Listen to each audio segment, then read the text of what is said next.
Bismillah ar-Rahman ar-Rahim. In the name of Almighty Allah, the entirely merciful and especially merciful. Dear viewers across the planet, I greet you with the greeting of peace. Assalamu alaikum wa rahmatullahi wa barakatuhu. May peace be with you. Dear viewers, I'm reminding you that we should make this peaceful environment and situations and contexts very common everywhere, because whenever we move from one place into another, one house into another, one city into another, or even one country into another, sometimes from one region into another, we need peace because we don't find it available. We want it to exist. We want it to dominate everywhere in life because we need it. We don't feel comfortable. We don't have peace of mind, and that's why we are less productive than we used to be. Not only me, and not only you, it applies to the majority of human beings. Everyone in the world wants peace. So at least the minimum that we can do, we use it as a greeting so that we exchange it. It becomes norm of our life. Hopefully, until we are able and we implement it in everywhere. Everywhere we live, we need it, in our offices, in our houses, in our streets, in the corner of every place. We need peace. Peace, peace, peace. Therefore, I tell you, I take you from this world to the place where you find peace, to the words of Allah, to the Quran. And that's why we consider the Quran the most precious and valuable thing in the entire world, because it is full of treasures. That's why we call this episode and similar episodes treasures from the Holy Quran. And you are invited to share this treasure. You are invited to take as much as you can from these treasures, provided that you have plans to share it with others, provided that you understand it and then you share it with others. It is full of treasures. The beginning of it is treasures. The ending of it is treasures. Every part of it, every ayah of it is considered as a treasure. And believe me, the more you take from these treasures, the better for you and the better for us, because you are going to share it, inshallah, with other humans who are badly in need of that. And it is for free. Nothing will be charged on your accounts. Everything is for free, and I hope, inshallah, we can share it with every human being so that all humans can work together in order to implement peace in this world, and in order to benefit every human being from these treasures. It is the verbatim of Allah. It is the exact word of Allah. There is nothing similar to it.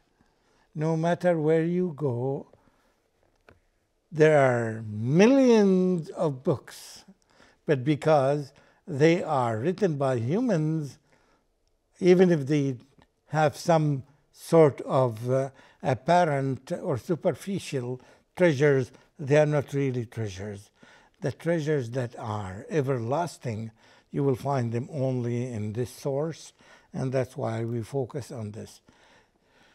And I want you to judge by yourself, even before you know that these are words of Allah subhanahu wa ta'ala, the creator of this universe, the only creator of this universe, and we focus on this, the only creator. There is no other one who created this universe except only one, whose name is Allah. That's why it's very important to know the one that you are going to quote from, the one that you are going to take from, the one you are going to learn from. It is Allah. We'll take one verse today and focus on it, and I want you to use your judgment, your own judgment, to see how precious this is. We live in a world full of misconceptions, full of confusions. People don't know what is authentic and what's not authentic, what is the truth and what is the falsehood. No one you can go to tell you that this is truth, this is truthful and this is false. Only the experts about this book, about the book of Allah, are the ones who are willing to give you a clear and honest judgment about what you deal with, about the knowledge that you access, whether it is the truth or if it is falsehood. One example is the misconception that we have now is that, are we living forever? How many years will we live? Will we live 20 years, 40 years, 30 years? Will we live forever? Will we die and resurrect after few days or after few months, as some people in some cultures may believe, or they used to believe until now? You find in some cultures that when a person dies in their culture, they expect that he or she will get back again to life.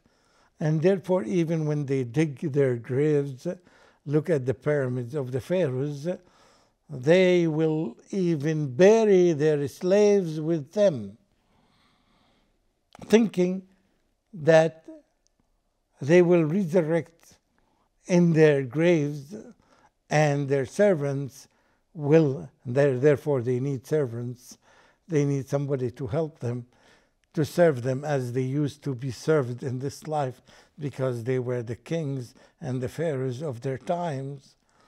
Until now, people don't know exactly what happens, what will happen to us when we die. Are we going to die? Whether it's sooner or later. Still, to this moment, in the 21st century, still people don't have solid answers.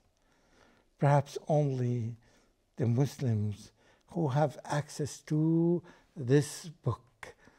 And whenever in doubt, they use the norm of consulting the consultants, the people who have expertise in understanding this book.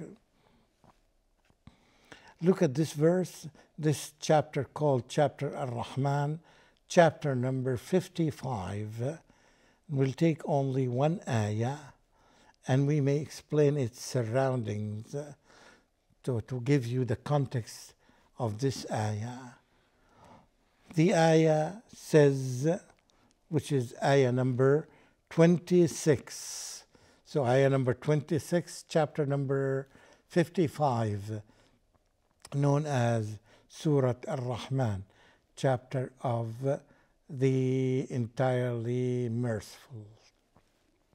This is the name of the chapter, the entirely merciful. Simply it refers to Allah, the creator of this universe. One of his names and attribute is called the one who has mercy for everything in this universe. He himself, Allah, says about this verse, أعوذ بالله من الشيطان الرجيم كل من عليها فان كل من عليها فان. 4 words. It's 4 words. It sums up a very important truth in this world and tells many people who are in need of this. everyone living on this earth is going to perish, is going to disappear, is going to die. Everyone. So this planet that we are living in, huge planet with all the creatures on it, with the 7 continents,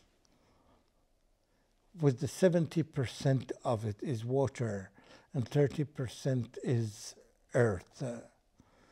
All living creatures in it will perish, will die, will not exist. There is an end for each of them.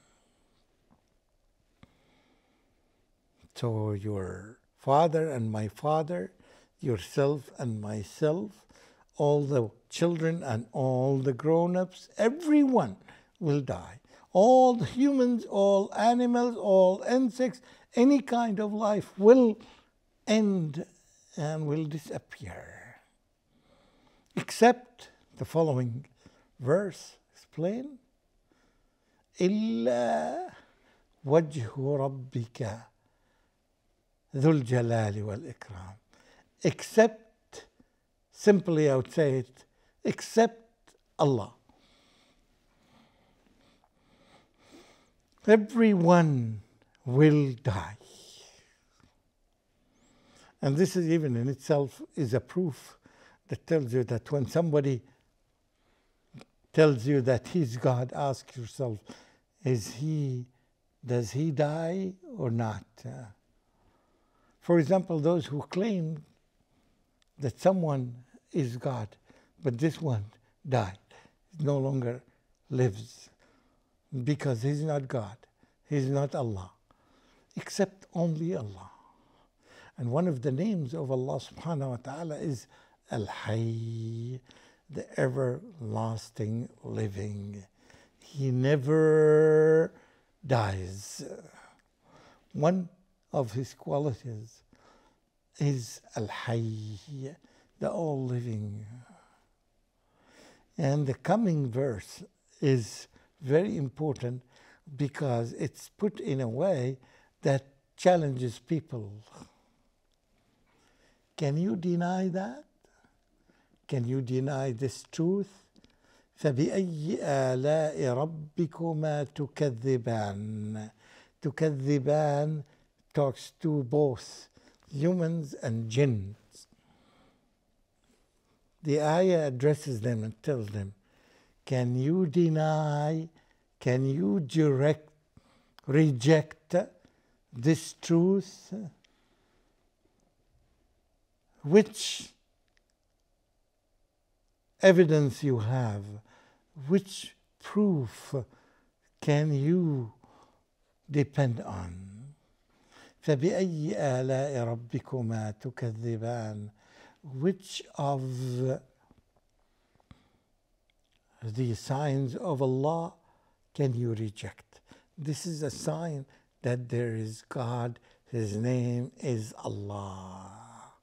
So it's better to use the word Allah because He has a name. So I use the word God, which is, I don't know, generic or what.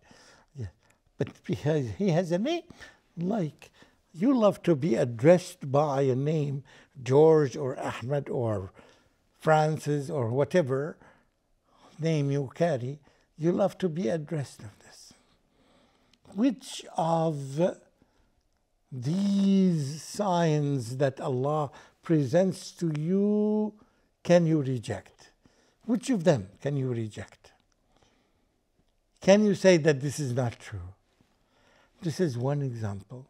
So here, it's very important. You deal with the Quran. You see this diverse linguistic styles that you have throughout the Quran. It's very attractive.